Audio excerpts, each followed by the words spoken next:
দেখি কিরকম সাপোর্ট দেখি বলো।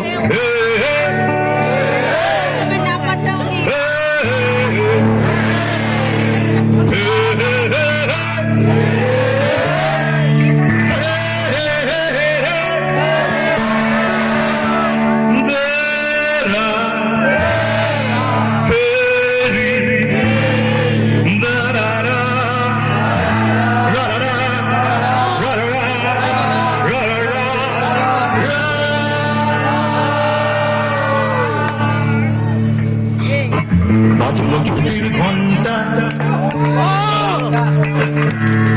গাইতে বসে পারি, বাজলো ছুটির ঘন্টা। কলকাতা ছাড়লে আমার মনে হয় মানুষদের মধ্যে একটুখানি লজ্জাবোধ কমে, মানুষ পার্টিসিপেট করতে চায়। তো মেমোরিতে এরকম মেমোরি নিয়ে আমি যেতে চাই না যেখানকার মানুষ খুব লাজুক, তাদের গলা বেরোয় না। যেখানে আমি সামনে দেখতে পাচ্ছি অধিকাংশ, বেশিরভাগই দেখতে পাচ্ছি মহিলাদের। এবং আমাদের বাংলায় একটি প্রবাদ আছে, যে প্রবাদটা ভুল